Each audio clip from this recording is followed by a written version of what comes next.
Hello and welcome to the Eating Disorder Therapist podcast. This is a podcast to help you find peace with food and overcome disordered eating. And I'm Harriet Frew, aka the Eating Disorder Therapist.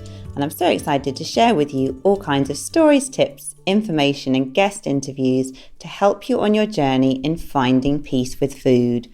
So thank you so much for listening today. Now today I'm talking to Linda Åkerlund, all the way from Sweden. Linda is the mother of two girls who today are 18 and 21 years old. In January 2021, Linda's youngest daughter was diagnosed with Anorexia Nervosa, and her recovery journey then lasted for about 2.5 years, although she had been ill for about a year before her diagnosis from age 13. And I think this is not unusual that eating disorders can often be hidden, and it can take time for loved ones to become aware and even for the person struggling to be able to admit that they have issues going on.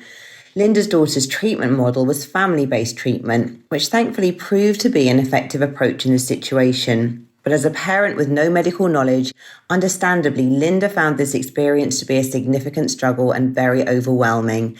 And she's going to talk about this today on the podcast. Now, today, Linda's daughter has made a full recovery, and her mission is to inspire others through this recovery journey and to particularly underline and talk about the importance of taking care of yourself as a parent when your child is very unwell.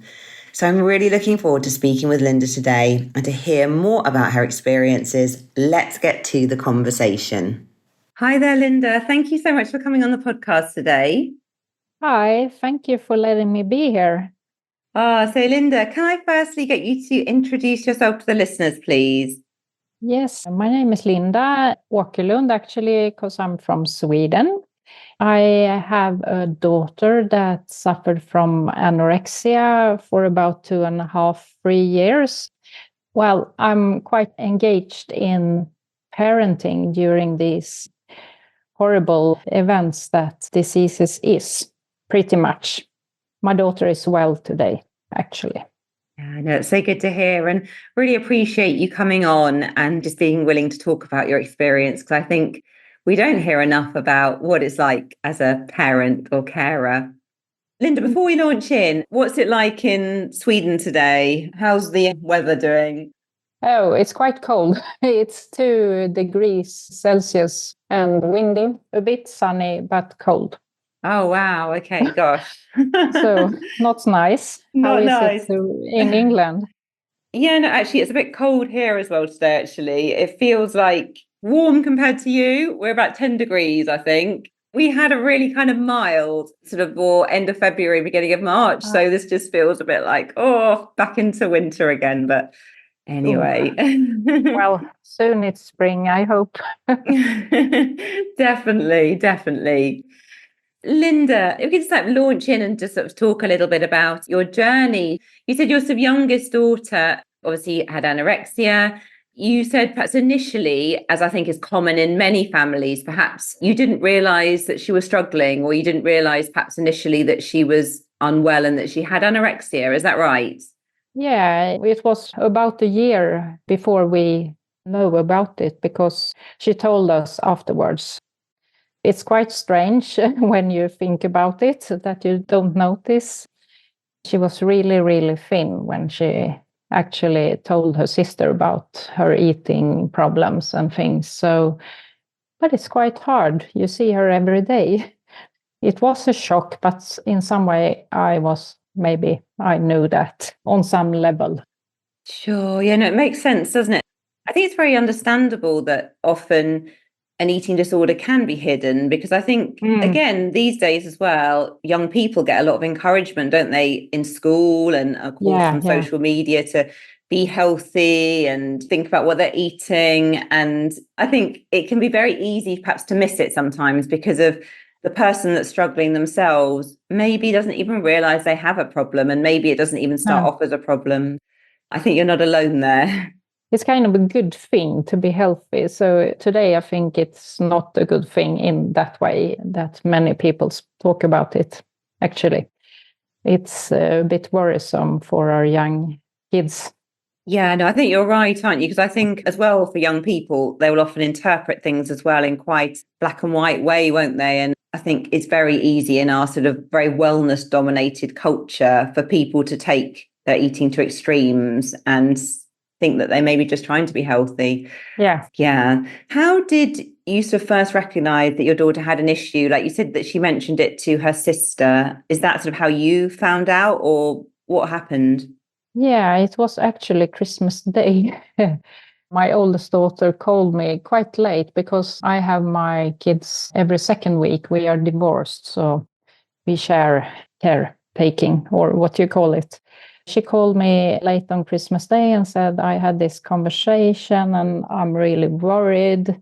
And I immediately like, okay, we need to call someone when we are back to work and things. So I was pretty sure what this was about. Like directly, I started to Google, and in some way, I think she knew something was wrong because she reached out about Sure. it. And how did you sort of feel when you sort of first heard that news, when your other daughter spoke to you about this? How are you feeling?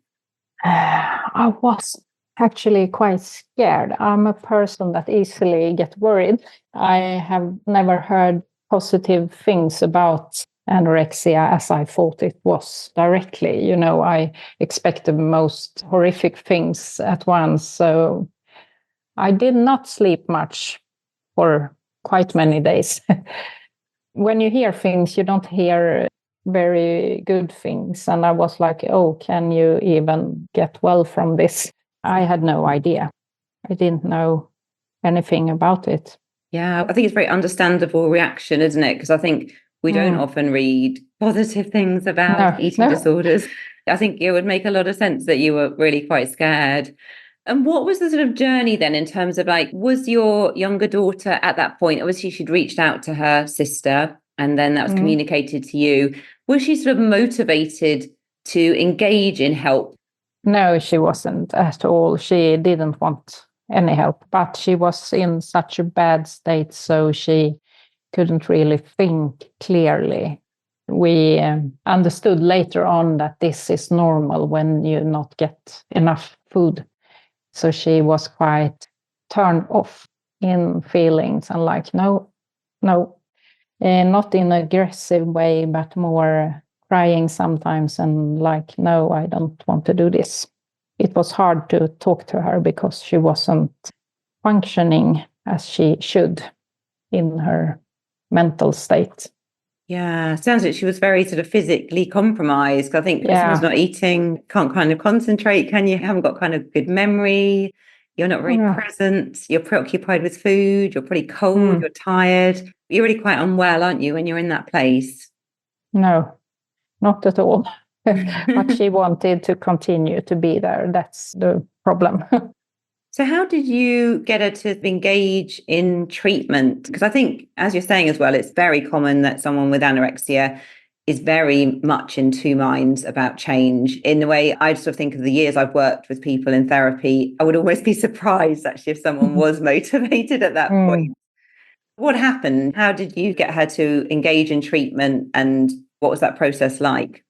I think actually what saved us was she is kind of the girl that wants to do things right. She don't oppose so much. She's like just very passive, but followed us kind of. We could tell she didn't want it because she was very anxious and cried or didn't talk to us at all, but she came along.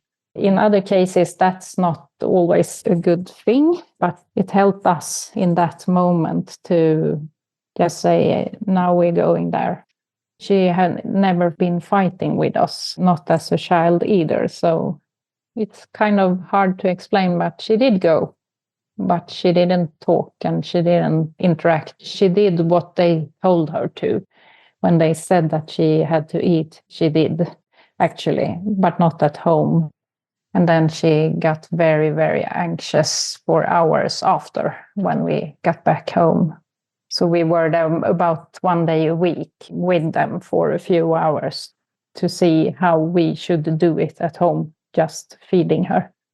Sounds like you kind of got some sort of input. Was it almost like kind of day patient center where you got input? Yeah. Once a week for maybe 2 months or something. This was during the pandemic, so it was we could come with her. It was not possible anywhere else in healthcare system, but in this case, we could come, actually. So you were sort of taught, I guess, kind of skills or kind of modeled how to support her with her eating, and then you would come home and try to replicate that, would you, in a home environment?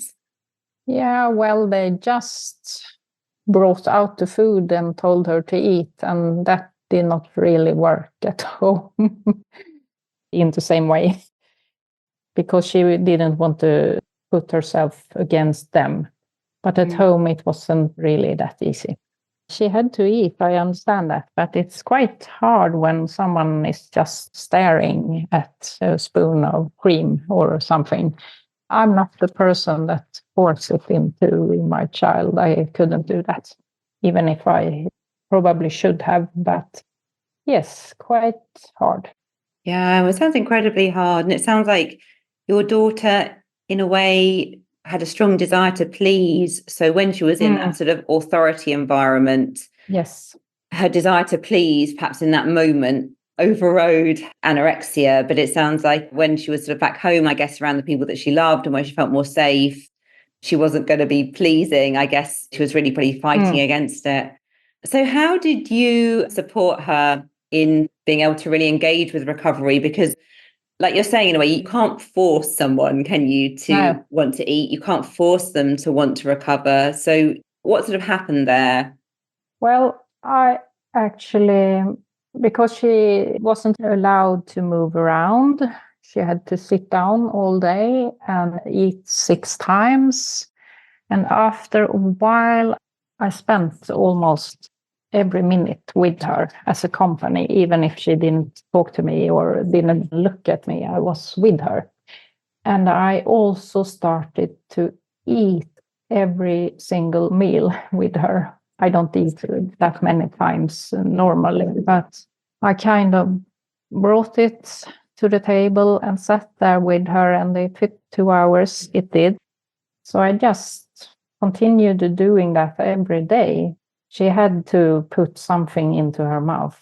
She almost did that every time after her worst. The anxiety was going down a bit. She did actually do that. But the thing I did was really being her company all the time, even if she was not talkable, or I can't say what it was that made her, but she knew that she had to sit there with me the whole day. I think because she also reached out in the beginning somewhere. She wanted something else. We talked a lot to her about her dreams, and she wanted to go to, my sister lives in London, so she loves to go there. And we talked very much about nice things and tried to, and on some level, she told us afterwards, of course, she heard us, but she didn't want to get well for about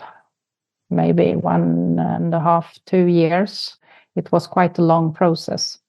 Yeah, no, it sounds like it. And I think it's kind of very normal as well, isn't it? I think for anyone listening who might be in this situation, when someone develops anorexia nervosa, it's not usually a kind of quick fix to sort of come out the other side of, is it? It's definitely a journey.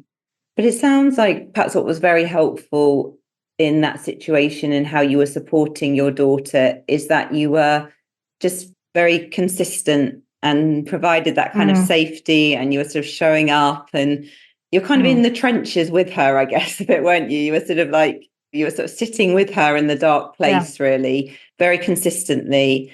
And I think that in itself is incredibly powerful, even if at the time she probably didn't always recognize the benefit. And also the talking about the future and the dreams, and kind of gets your head above water a bit, I think, doesn't it? Because I think even when someone doesn't want to let go of the illness, actually when they start to think about the future and things that are important to them and their values and their dreams and adventures, that's not really compatible, is it, with being unwell? and motivation can begin to shift a little bit.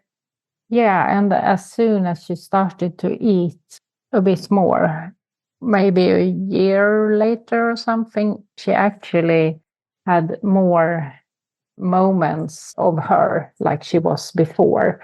There were almost none when we started, but we could see an improvement that she was more herself for bits of the days. That was quite nice to see. And at these points, she could resonate about it a bit as well. Time for a short advertisement break. Now, I know we talk a lot about food freedom on this podcast and how important it is to take care of yourself mentally and physically as you learn to navigate a culture inundated with toxic messaging. One of the best ways to take care of yourself is through exercise, but I know it can be really hard to find an exercise program that isn't rooted in these toxic messages and doesn't feel triggering. Well, I recently met Katie, the owner of an amazing new exercise company called WeShape. WeShape doesn't focus on calorie counting, tracking how much you work out, or making you feel bad about your body to get you motivated.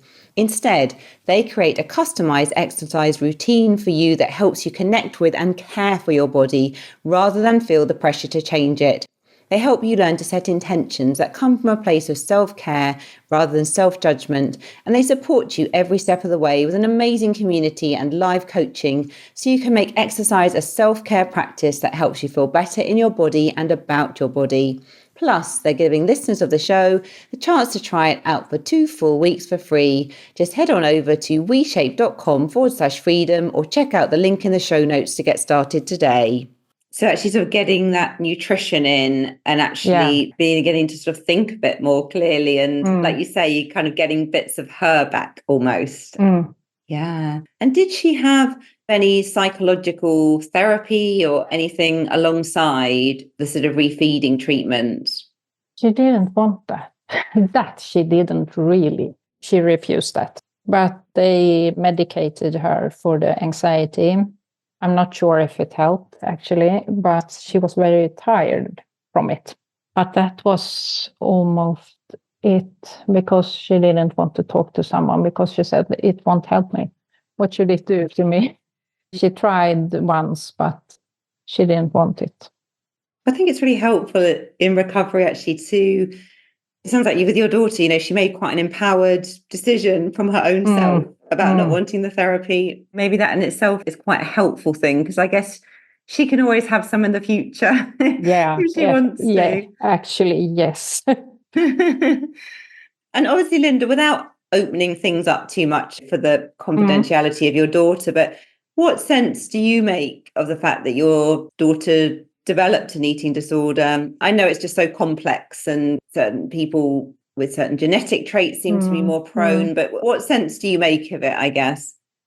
She's quite perfectionist, like always had an eye for how things should look or what clothes she should wear, and she have really like, it should look like this, else I can't wear it, or really a visual sense of things, and she's really want to do everything right. All these things. I had read a bit about that actually afterwards, and she always was quite a tall girl as a child. And she told me afterward, I always was the biggest kid, like the tallest, and she did not like that. And also, she's been quite picky with what she wanted to eat as a child. She could eat lots of chocolate or something, but it was quite a few things she liked. Oh, so interesting, isn't it? I think, like you're saying about the perfectionist sort of traits, I think that definitely is quite common with anorexia. And also, I think as well, being taller or any difference, particularly around puberty, people don't want to stand out, do they? You really want to fit in so much at that age. Yeah. So what was the real switch for your daughter? Because I'm guessing in a way it was quite a slow process, week by week, day by day, really. Yeah. But was there a sort of turning point for her where she really decided that she did want to get better? She actually changed school. When they have been in first 9 years, they changed school in Sweden. She made new friends. Her old friends disappeared when she was ill and staying home. They didn't even call her or anything. But she got new friends and new school. It just happened over a month, maybe. Okay. It's really like, okay. But she had been in recovery for maybe half a year or something, fallbacks, but this was the turning point. Oh. So do you think just being in that new environment, having new friends, new connections, feeling part of a group, do you think that all really helped in that process? I think it might have, because she said she didn't need her friends earlier, but I'm quite sure she was sad about them not staying in touch. I think it gave her some hope and like, oh, wow, it can be like this. And I think relationships can be so important, can't they? Yeah. Really, really can. What about your own experience, Linda? Like, how did you cope with that? So very difficult 2.5 years or whatever when you were supporting your daughter with this sort of refeeding. And sometimes I guess she wasn't very interactive with you. And I'm sure some days were really, really hard. How did you manage through all of that? Well, the thing is, for me, I realized something because having only every second week with my kids, because she was at her dad's place 1 week and at mine the next week. In the beginning of this, I felt so much relief when she left. But this also made me feel very, very bad. Like, this is not okay. But after a while, I realized I needed this time off, like for me, not with anyone having anything to do with this.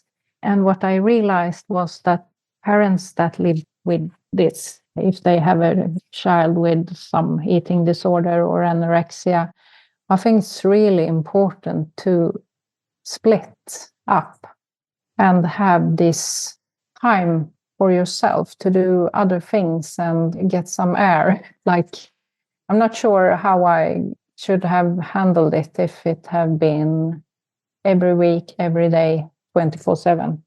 Not at all, actually.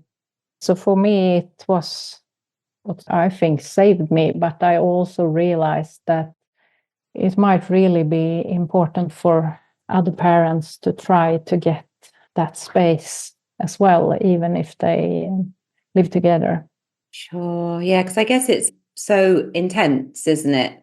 It's so understandable that I think you would need some time away just to recharge your own emotional batteries.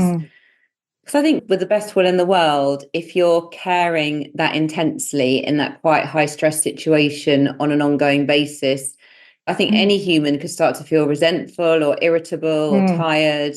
And then that's going to leak out, isn't it? With the best will in the world. It's hard to contain that. Yeah, it is.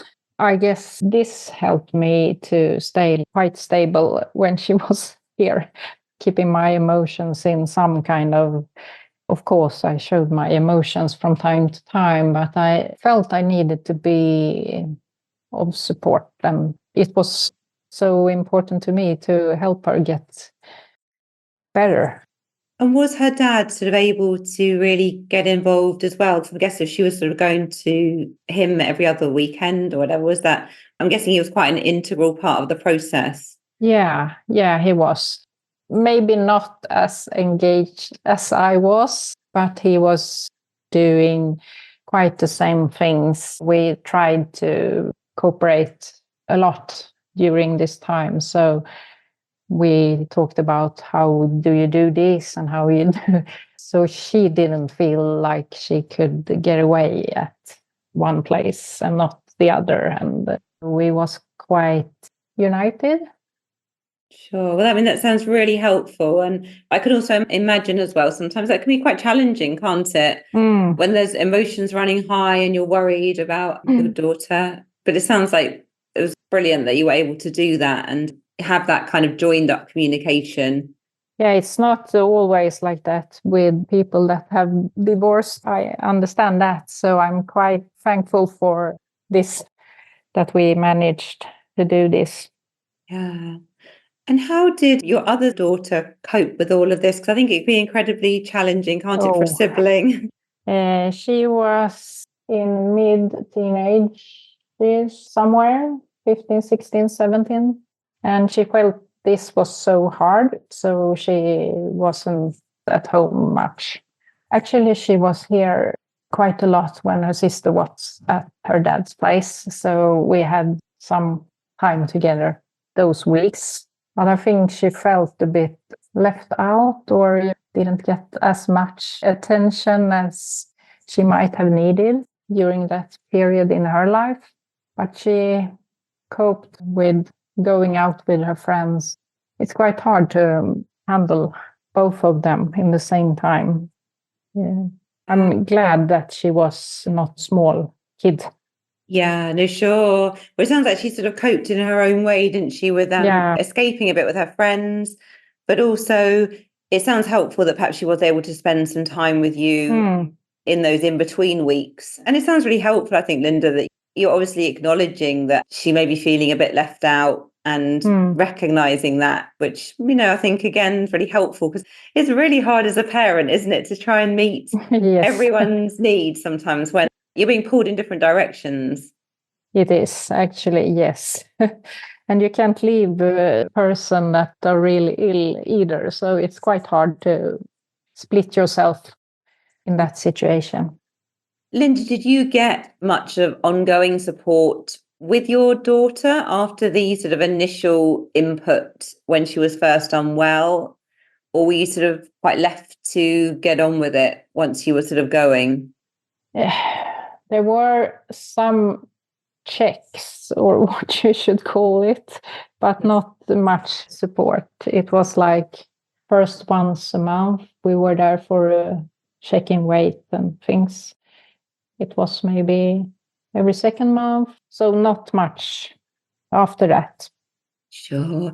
And was there any part of the journey where you were really worried that she was never going to get well? Or I'm guessing that maybe sometimes you may have felt just really overwhelmed and a bit helpless. Well, the first 6 months, it was like that all the time. But then she did pretty good for a while, and she had just fell back a few times, especially during Christmas. We were also traveling to London. This was maybe 2 years after the journey began together.